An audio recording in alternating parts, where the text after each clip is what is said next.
Hey friends, welcome to the Panda Award Show. I'm Ben. And I'm Abhi, and the two of us are your hosts for this podcast. How you been? Oh, I've been pretty good. Can't complain. The world's moving along. What about yourself? Yeah, man, it's been good. Got recording on Juneteenth, so got a little day off and some time to get this one out. Yeah. I have a lot of people that have been like, I didn't know the bank was closed today. And I was like, yeah, well, federal holiday. So Ben, we're new to this. This is our first episode that we're recording. Why? Why did we start this? What is the point of this podcast? Gosh, yeah, I kind of had this idea in the back of my head for a while that I listen to a lot of podcasts. Like there are a lot of podcasts that I love Yeah. out there. I used Yep. to travel for work, so I'd listen to like hours of content Nothing like better than daily. 6 hours of podcast on the plane, right? Yeah, I mean, you'd be going New York, California, and you got 3 hour flight, and there's nothing to do but sit there and listen to a podcast. So, Yep. one of the gaps that I saw was kind of in the career aspect, right? Because I had my really technical podcasts, like the PowerShell podcast and things like that, and then I really love like I'll shut them out. The Humanize IT podcast I really Oh like. yeah, good one. I really like their stuff, and yeah. And there's a lot of stuff for MSP owners, but there's not much for the techs in MSPs or in internal IT to really talk about their career and kind of figure out, where they want to go. And the other thing that I've always really enjoyed is talking to people and diving into their stories. It's been something that even if I wasn't recording it or doing it for a podcast, how did you get here exactly? And most of the time when I ask somebody, they say, well, it's a weird story. Every single time it's weird, and I feel like we should readjust what weird means. It seems like weird's the new normal. I think weird's the normal. I mean, I've seen art degrees, engineering guys, like all walks of life. Oh yeah. Yeah. And I love what you said about there being some really great podcasts out there. It's you know, I think both of us come from pretty technical backgrounds, and there's so many podcasts and there's so much content out there that lets us learn more about whatever task or job we need. Packet pushers has always been a favorite of mine. Figuring out the latest and greatest new thing about networking technologies. Like I don't have the time to read all of the articles. It's good to have someone summarize some of that. But there was never anything to teach me just what should I do? What's my next step in my career? How do I Yeah. go from where I am today to, making more money, having more responsibility, doing cooler things? What did it take to get there? And that was always been the hardest part. And I think that's one of the reasons we want to start this. It's to get the next generation to learn more, right? It's to increase their career, to understand what the IT career path is. You mentioned MSPs, and for a lot of people I think out there, they don't even know what that means. And even I think even MSPs don't know what it means all the time. But for those that don't know, an MSP is a managed service provider. That also is not self-explanatory, but they're your the, outsourced IT firm. Yeah, the way that I kind of explain it, a lot of companies aren't big enough to have like like a full-time person doing IT. So you might have like your savvy office manager or something like that, but she may not understand how to manage a 365 environment or networking gear. And so those smaller firms are going to partner with a managed service provider or a company like that to kind of round out their IT. And then the other piece of it is, you see larger enterprise companies that, maybe they have some really sharp level 3 guys, but those level 3 guys are kind of focused in on this one area and they need some assistance over here. It wasn't uncommon for us to be brought in on 365 or Azure products because the guys that had were great with on-prem infrastructure and didn't have the cloud knowledge. Yeah, and it's in the same vein as like when you are a small company, you might outsource your accounting department or your bookkeeping or your legal team, or you're not going to be able to bring in every aspect of running a business in house, and so it's just part of the puzzle of making businesses function better. And I personally happy to be part of it, and I think you were there too. Yeah, and then I guess one other thing to touch on, like when you say new generation, I connect with that. And one thing I want to add is new generation doesn't necessarily mean age. You know, there's people that are But yeah, 30, absolutely. 30, 40, 50 that are switching up careers and, you Mhm. know, they want to look at IT because they want to switch up. You know, for some that's money, for some that's they just want to scratch a different part of their brain, or you know, it looks different from different walks of life. And I think in IT and cybersecurity, we need people from different walks of life. Absolutely. Absolutely agree with that. And I think that that touches on a lot of the reasons like that I'm in my position now. You and I kind of around the same time kind of flipped our careers upside down, Yeah, right? We yeah. So I mean, I guess to touch on a little bit of background. So I know Abhi from ITDRC. It's a nonprofit at a super high level. Disasters happen at an unfortunately more common rate than it used to be. And we basically come in afterwards and help the community recover with technology and Mhm. communications. I met him volunteering there and we kind of kept touch. And I don't know if I've mentioned this before, but in my volunteering there, I'm usually either behind the camera or kind of some of the first ones on scene before there's anybody there. So I think you might have taken the only photo of me like actually doing something at ITDRC. Well, that's I kind think of I perfect. think I think everybody else just thinks I'm like a figment that like pops into the chat or something. Because I love it. And I think that, I think, we've known each other for a while now, but we kind of hit it off immediately. We became instant friends.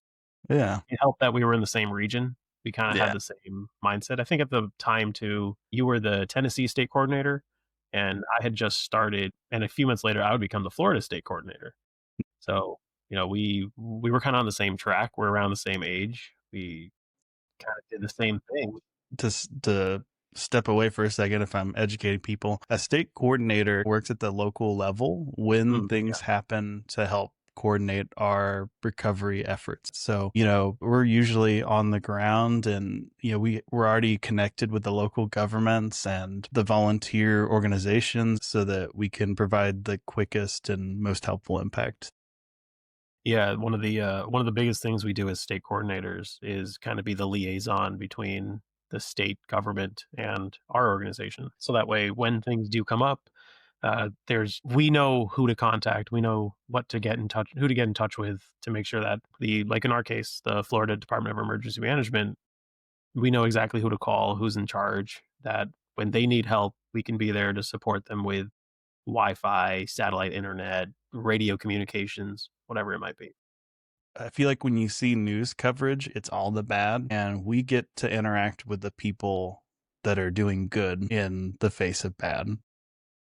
Yeah. I think it was Joe or someone put it as, you know, when you're seeing people that are affected, you're seeing them on the worst day of their life. And how can you make that better?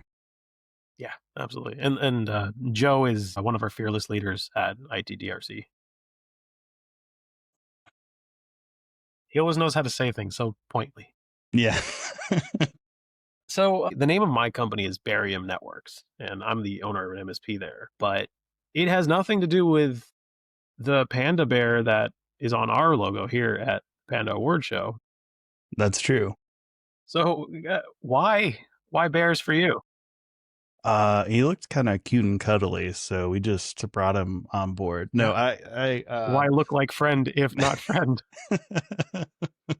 so at my first MSP, one of the traditions that they had is you would have like a weekly tech meeting where you would kind of discuss your wins and things you were struggling with, and we would pass a stuffed panda bear. And they would do it based on who kind of showed company values, and you would hold it for a week. So you would get the stuffed panda bear and you would have it for that week, and the next week you picked someone who showed the company values. And actually towards the end of them doing it, so we actually had an Iron Man suit for the panda too, which was kind of cool. Awesome. I love it. So the panda embodied doing the right thing and making sure that whatever had to be done to service your clients was getting done. I love it. Absolutely love it. I think that that embodies so much about what we do in our jobs. I think the reasons that you and I have excelled in our careers is that we always go above and beyond to make sure that our task isn't just our task. It's seeing the big picture and doing more than just the needful. And we'll touch on this in another episode, but at a really high level, I kind of picked up the things that people weren't doing. They Yeah, had an RMM called absolutely. LabTech, and nobody was doing anything with it. They were just using it for VNC, which was a really slow remote control tool.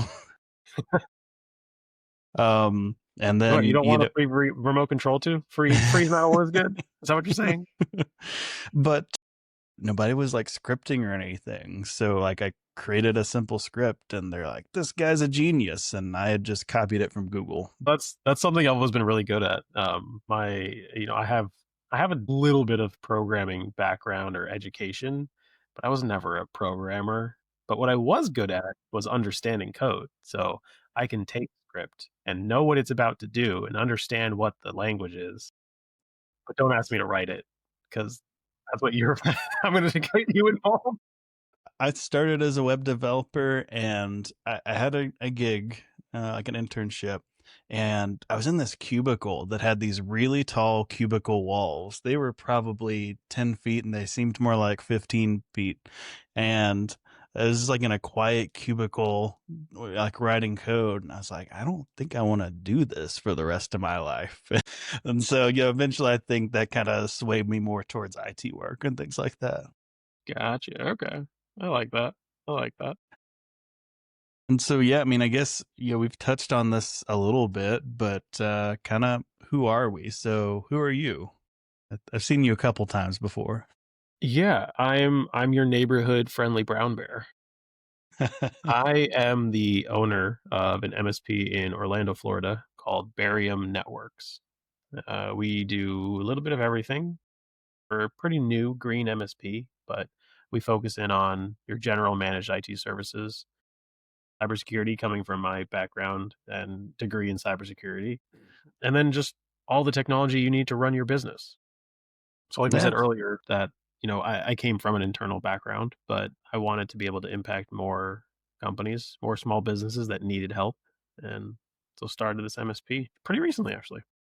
Yeah. And I may be putting you a little bit on the spot here, but I know you mentioned wanting to impact businesses. Did you have any personal reasons for wanting to switch over to a business owner? I mean, it's not an easy job, but you looked at it and you're Yeah, like, I want to do this. to put it bluntly, I don't want to do tech anymore. So you I mean, so you I picked a love. tech a tech company to not do tech anymore. Yeah, it sounds weird, right? But no, I love technology. I'm good at technology. I understand technology, but it's not what I want to do every day, all the time. And I've always been a little bit of a leader. I've never actually led a business or led a large team, but I was always the one that when we had a group project at school, I'd just be the leader because I'm the one that was seeing the bigger picture and see how to put things together. I took leadership classes when I was 16. And all those things, I still have the book somewhere. I'll have to pull it out for another episode or something. But when I look at training today on like how to be a better this or how to do project management, whatever it might be, so many of the lessons are the exact same lessons I learned when I was, a kid. Yeah. And I realized that I have a skill set and I have a passion for leading teams. And so why stick myself only to do technology when it's not something I want to do all the time? I can instead have a company, try to lead that company, try to grow that business, to have a team, have a group of people, nurture them to train them their skills, give them better skills, upskill them, kind of what we're doing with this podcast. And then hopefully it also sets me up to have a lasting business that, my family doesn't have to worry, and then I can set up a legacy for my kids that don't have kids yet. But give me 3 weeks and I'll have one. Man, we're excited for that too. I bet you guys are But no, really not three ready at weeks. this Two point. 2 weeks. I forgot. My We're gosh. recording this a little bit early. 2 weeks from the time this podcast airs, I will be a father. So I'm really excited for that. And I want more for my daughter than what we have available today. So just trying to Yeah. work towards that. And I forget, have you announced the name yet or anything, or is that going to We be have not, okay? mainly because we also have not picked the name. We have it listed. I have a piece of paper here on my desk that Okay. has a few names on it, but we haven't Okay. picked it out yet. Are you thinking like day of? You're like, that looks like a Sally or something like that. Are you going to pick a Something little like bit that. before? Yeah, Yeah. I Okay. think it's gonna be like from the three that we have now, slowly we'll dwindle it down to two or one. This is kind of I don't know if this is a dark joke, but probably a bad joke. But is it kind of like naming a dog where you like see what they respond to or something? You know, I've been looking into it. There's no legal requirement to give your kid a name, right? Like you don't have to. Now they won't be a part of society, but technically you don't have to, You probably have to if you want the tax credits and things. right? But that's just being part of society. If That's true. you don't have to. You can homeschool them technically, right? Or it's like what about social security? They don't have to work, right? It's not part of the requirements to be human, but it is a requirement to be part of society. I think we've bled into the hot take section Yeah, so unintentionally. let's go back a little bit. Ben, I wanted to follow up with your question to me. What do you do? What's your job? The super high level today, I work at Roost as a lead automation specialist, and I support like the automations they're working on and the platform and help kind of lead and mentor a team of people, some of which are honestly smarter than me in some ways, but Okay. So you saw a gap at your previous company, you filled that gap, and now you're filling the gap for so many other companies out there. kind of when I was switching over, I mean, I had probably one of the better MSP scenarios out there. Overall, they treated me well compared to some of the horror stories that I hear. Or, whenever you go to our MSP, there's always some story about everybody being underpaid and not getting any It is not a PTO. litmus test for reality.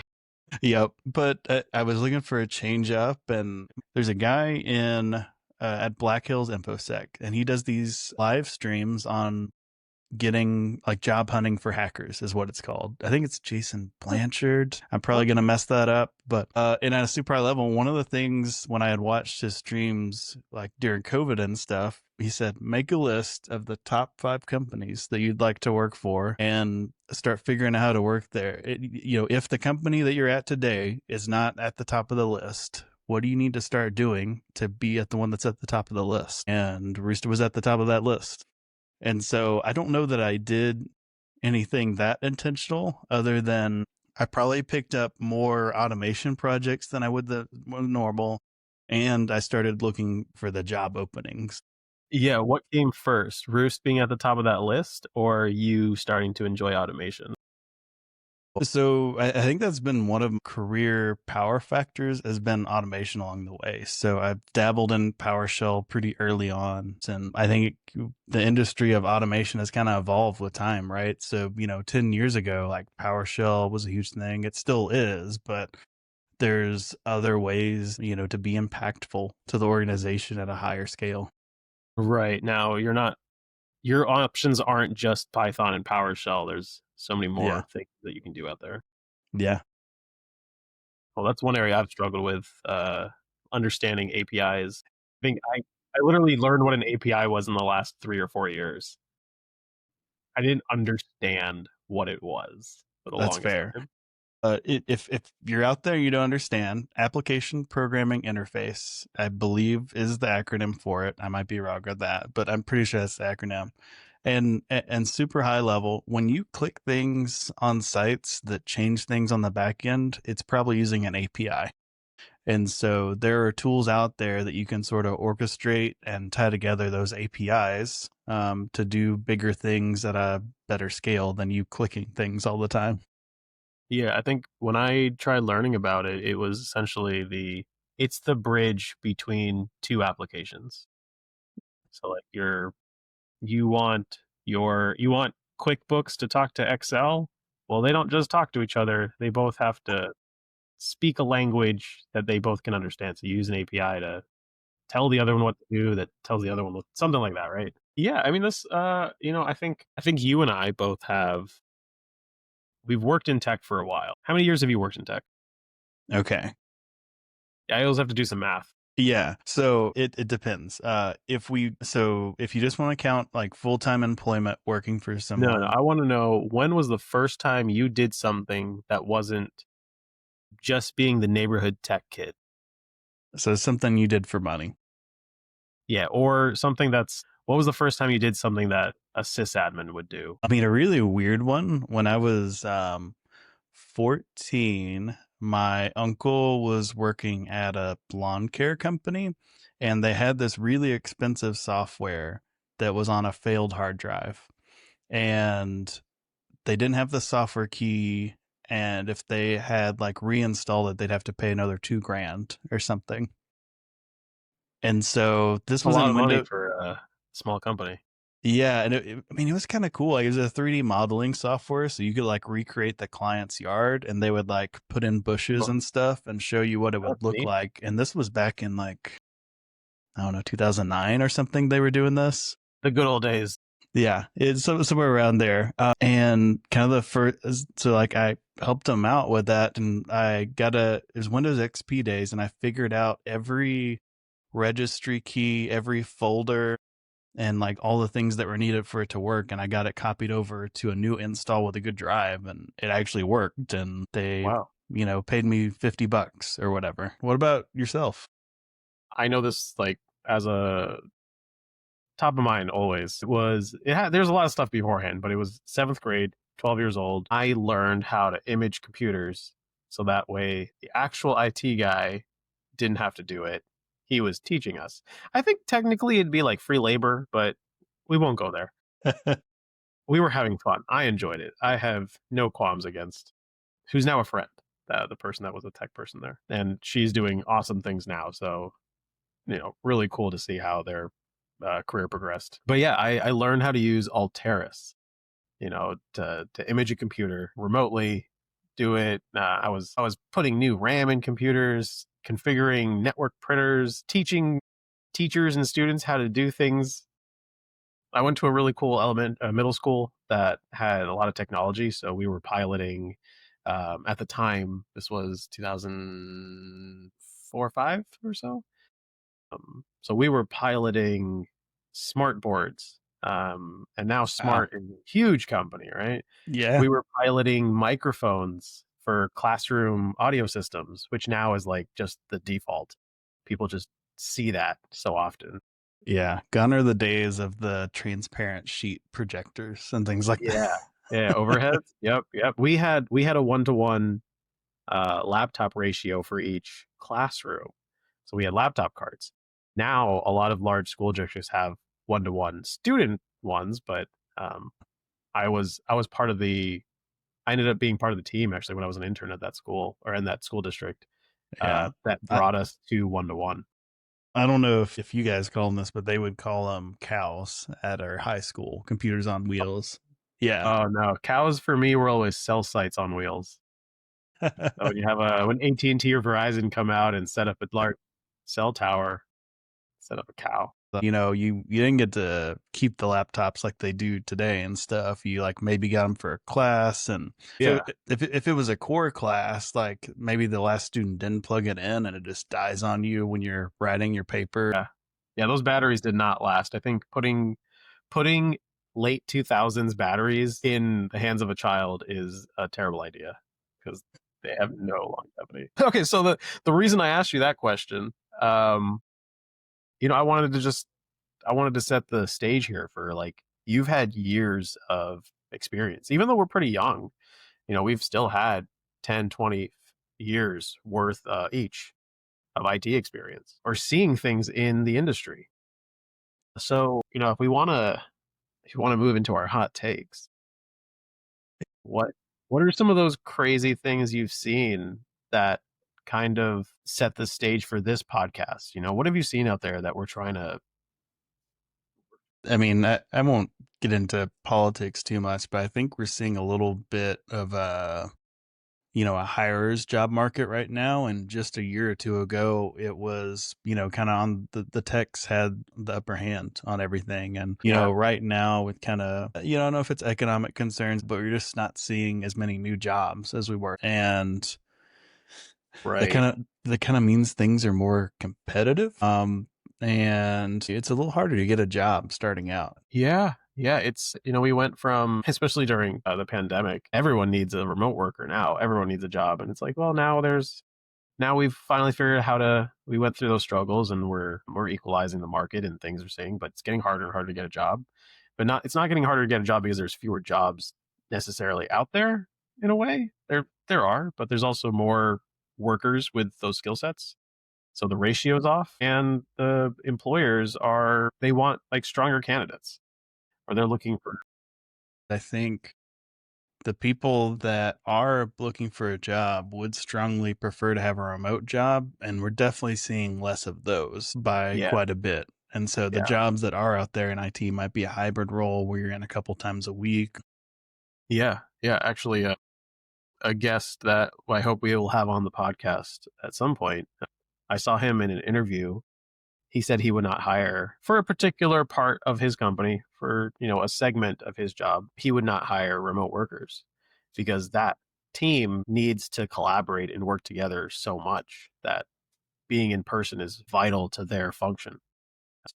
It takes a really intelligent person to understand that, so that way they don't just blanket say all remote or all in person, right? There's nuance to it.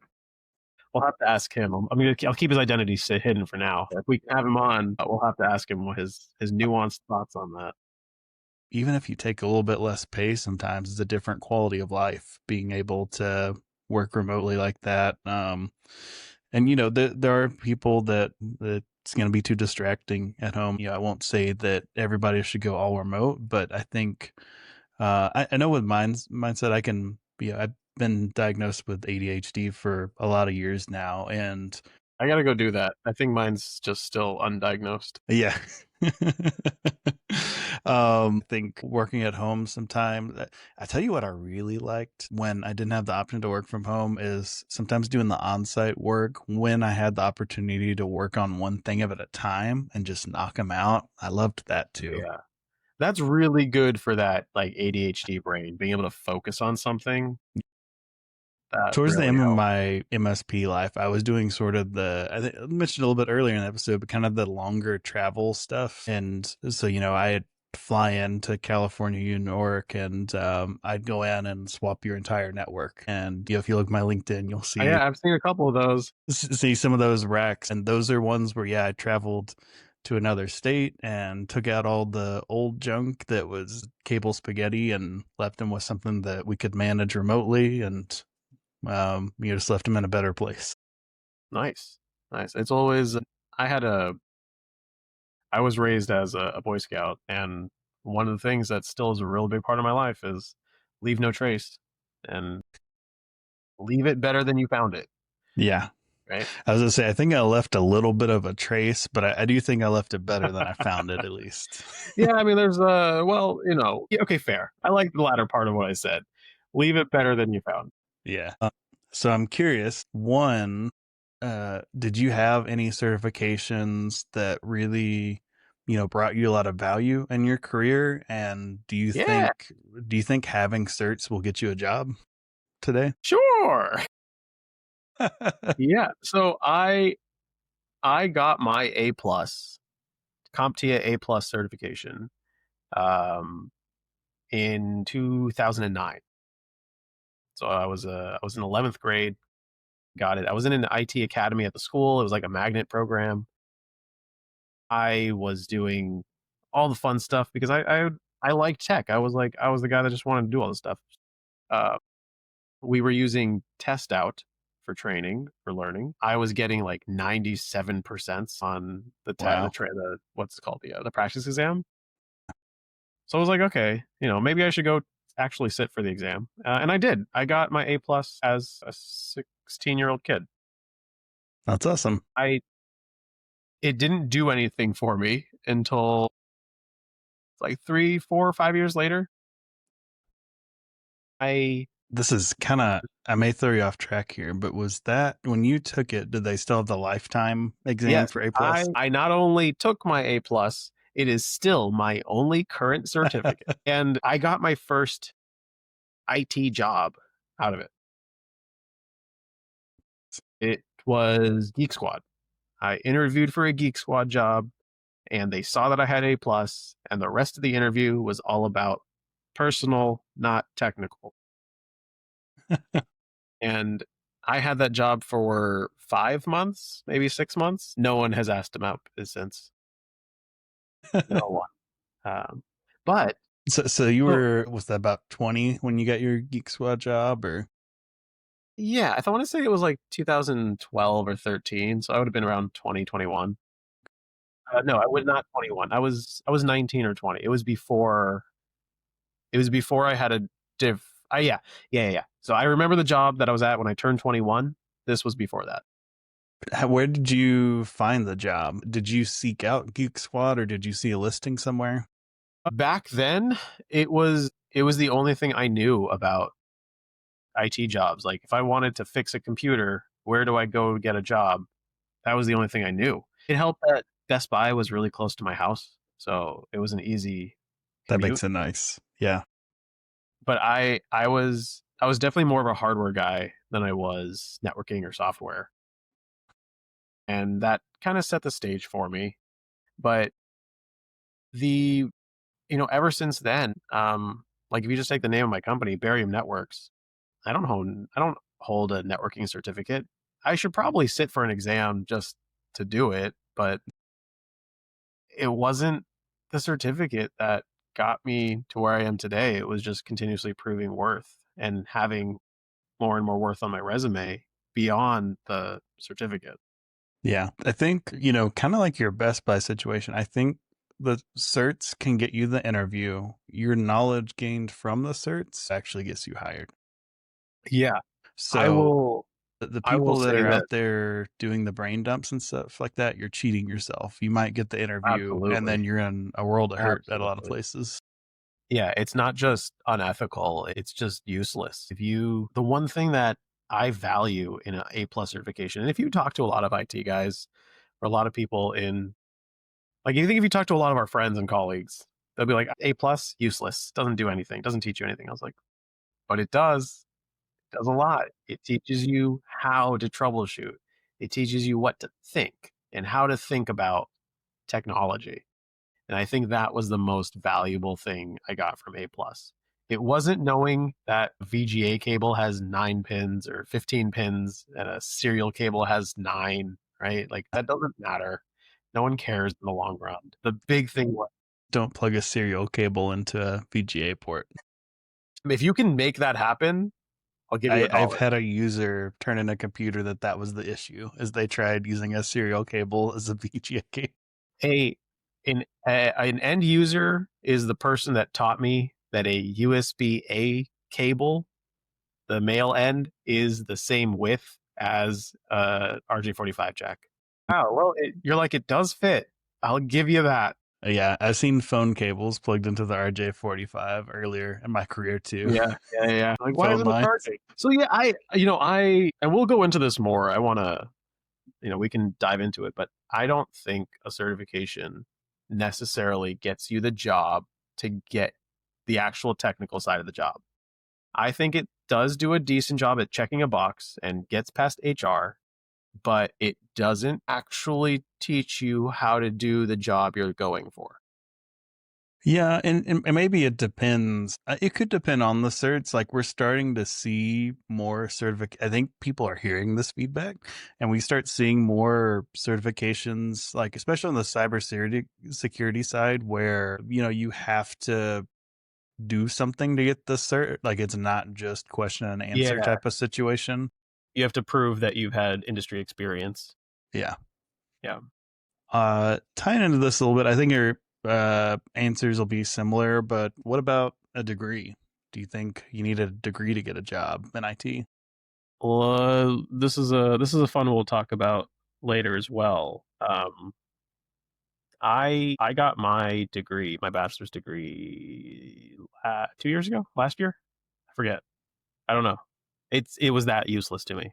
I got it just to get it, to finish a task, to prove to myself that I can do it, but it was never what got me my job, and I was able to reach a six-figure salary without a degree. There's more to technology than just education. It's important. I'm a lifelong learner, proud supporter of education, but it is not the only thing.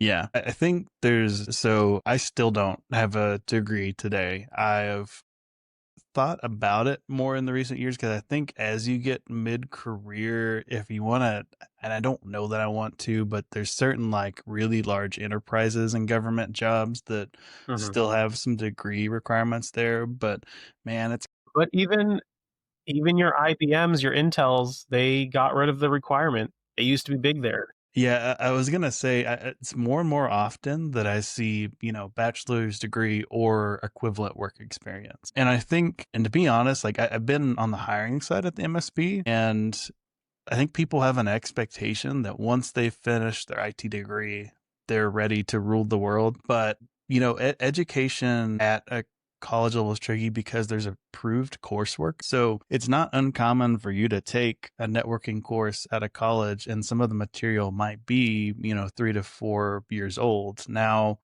a lot of the concepts are still going to apply. It's not changing that often. But I think a lot of your value in a college degree from talking with people that have had them and went the traditional route is frankly, some of the connections you make, like, I mean, and I found some mentors and connections without college, but I've known a lot of people that had their college professor help them get their first job. Yep.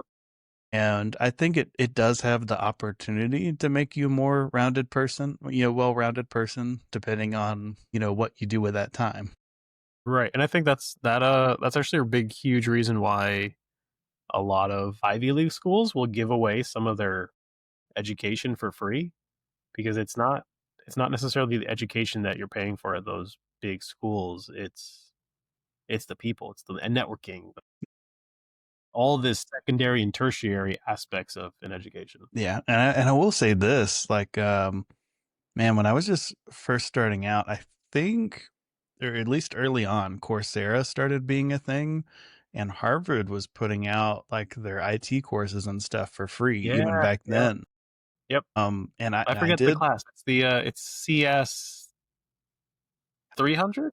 Yeah, something right along those lines. They like their computer science classes. Yeah, that is a amazing class. If anyone listening to this podcast wants to learn more about computer science, the intro to computer science class that Harvard puts out on Coursera, and I think their own thing, super amazing. And that was it was I think it was Mark Zuckerberg that he would just like audit classes basically. Like he would just show up to the physical conference and attend classes, but you don't get credit for it, but he would just like take the knowledge from it. And if Yeah, I guess it finances worked out for him. it might have worked out. There's this little lesser known guy, but I think if this meta AI thing takes off, he might be a little bit more successful. But yeah, I mean, I don't. If you want to go to college, I think that's great and admirable. If you don't have the financial means, I don't think you need to go into a ton of debt if it's not the right thing for you.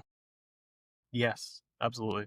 There's some really, really good content out there for next to nothing or less than $50 a month. You can, if you put the time, I think that's the most valuable thing that you have as a as a young adult. The most valuable thing you have is time, and if you can dedicate an hour a day to education, you will be miles ahead of so many others out there, and that's just an hour. Yeah, I'll be honest. Earlier in my career, one thing that I would be told by management is in the IT spaces, I was a little bit weaker on my social skills. And I probably, in some situations still am. But what I would do is I would stay late every night because I had crap internet at home, and I would watch TEDx's and like everything that I could on like human interaction and like ways to like conversate better. To be honest, I probably retained like 5% of it. I couldn't tell you most of it now, but I think there's Every single episode of this whole house, I cannot build a bit. yeah, but I think there's something to be said about like using those resources, and it doesn't have to be technical upskill either. Kind of hit on another point here. When I mentor people that are earlier in their career, I kind of tell them there's different ways to upskill. Everybody focuses on the technical side. The other side that will increase your impact and value to a company is actually that social component in a lot of roles. If you're the level 3 network guy, sure, you can be a jerk, but a company might pay you 20 or 30,000 more if you're not a jerk and still know your stuff. Because I think everybody's met the stereotypical like CCIE jerk who's like blaming you for the problem that's on the network and stuff. And It's always the network every time. it's not the network, guys. But I that's think that's a big thing too, is because you have to remember we're people, we're humans. Your day to day job might be technical in nature, but it's affecting people, and you have to be able to communicate with people in order to. and it's okay to not be social or extroverted. I'm not an Yeah. extrovert. This is me masking. I still enjoy it, but after this, I might go like zone out and not talk to anybody for a few hours or something like that. Yeah. But like it really depends. Like it's okay to not be an extrovert. There are opportunities if you're willing to wear that mask or be that person. Yeah, and I'm kind of the opposite. I'm definitely more extroverted, but I will gladly say I am not the expert on so many things, and I am not the number one person on a technical subject. I'm good at it, right? I will stand by my rates and what I charge for my services because I know it's worth that. But there's a lot of people that are way smarter than me. But I do like to talk to people. I like to communicate. I like to make friends. I think that's been a really big proponent of my career. It's just being communicative, being there at the right time, knowing the right people. 100%. I think, and you kind of touched on an aspect on there. Like sometimes it's knowing the right people at the right time. Like nepotism is not a great thing, but I think there are like just befriending someone on LinkedIn that like to be honest, like the Roost job offering. If I hadn't added Roost people on LinkedIn, I never would have saw the job posting. It just was never on my radar Oh before. yeah. Yeah, for social media, you have to be in the circle in order to see the circle, right? So it's not don't there's a reason that on LinkedIn or even Facebook that I have 1,000+ connections. It's not because I talk to 1,000+ people. It's because that's the only way for you to be visible. You Yeah. have to have that network. Yeah. And I think, along the way, I've made some really deep connection and like friendships with some people just because, they'll post something and like, oh, I kind of know something about that. I do want to go back for a second because you kind of touched on something there about, not knowing everything. Something that, I don't know, this probably sounds a little goofy, but something that I had to learn to be okay with in my imposter syndrome is being okay with not knowing everything, if that makes sense. Yeah. Yeah, Because I I think I think this is a typical problem, but you're in IT and maybe most of your job at MSP is dealing with a network, and then you go to a conference and there's a CCIE there and they know the world, and you're like, well, I'm an idiot who's a fraud, and I've tricked this MSP into hiring me and doing their networking work. But I think it there's sounds like you're talking from firsthand experience because I know I I've been there. I know this guy, and he worked at MSP and defrauded them by tricking them into. But if you're out there and you have that imposter syndrome, I think there's a seat at the table for people that aren't the experts. That's the Absolutely. reality of it. Yeah. Absolutely. I think that's there's, if you look at any, and the date we're recording this podcast, I think is kind of perfect to what I'm about to say. It's you have to have a really broad and diverse set of skills in order to make anything happen. If you're thinking about any business, the person in the top, the CEO, they have to have really good business acumen, right? They have to know everything there is to know about running a business and how different aspects of the business can affect other aspects. But then, they rely on a really smart group of people. They rely on the CFO, the chief financial officer, that only is really good at finance, but they suck at legal and tech. That's fine, right? That's why you have a chief technology officer, someone who's really good at technology, but may not know everything else. And you have the chief legal officer or head counsel. You might have a chief operating officer, just someone that's running the business and can understand other things, but doesn't know the details. And when you extrapolate from that and you go further and further down a large enterprise chart or an organizational chart, right? Really down the ladder there. Even your bottom of the rung teams, they have to have people that can do so many different tasks. And that team works with other teams, that works with other teams, that works with other teams, and they all do their own thing. But I mean that's a lot of, you have to recognize that and know that you're not going to know everything, because that's why we're a team.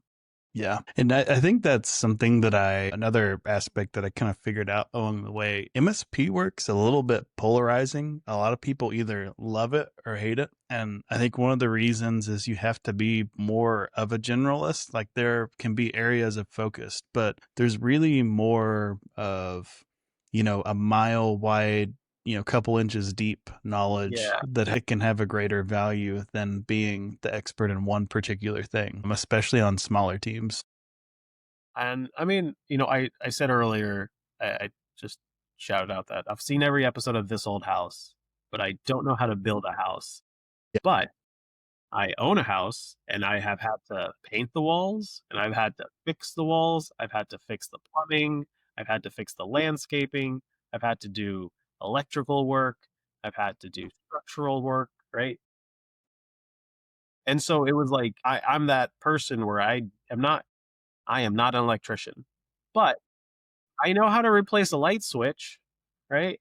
I have that surface level knowledge, which I think helps me in my, What it is know what you know. And that applies to the house too, right? Like I'll replace a yeah, faucet, I'll clean my gutters, but like when it talks about like replacing the gutters or something like that, and like you're on the ladder all day and stuff, like somebody else is gonna do a much more much better job than I am. Or, like like you said, I'll replace an outlet. I probably won't replace the the breaker panel by myself. I'd probably yeah, involve somebody on that. right. Yeah, and it's understanding that there's so much depth and nuance to so many different industries that, if working in tech, I think this is something that I've always thought back to, is like if you're in tech and MSPs, like you said, you have to specialize or you have to kind of go into a vertical or a niche. But at the end of the day, like tech is tech. If the computer that you use at Google is the same computer that you use at Deloitte, which is the same computer that you use at Walmart. They're all computers. So there's a foundational base understanding and knowledge to how technology works.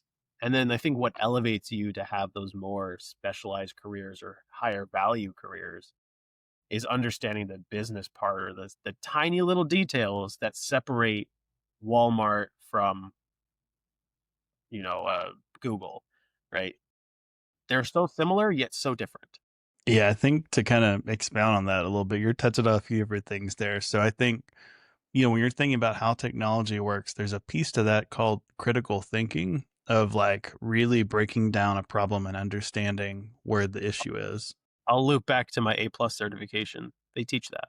I if if you don't have the A plus, or if you don't, you're not interested in. Mindy Green did a really good talk on it a few years back about critical thinking. There's also a book by Don Jones, who wrote the books on PowerShell and A Month of Lunches, and I think his book is A Lone Wolf in Siberia, and it's a book about troubleshooting. It's about 50 pages. It's a little short read, but it's really good too.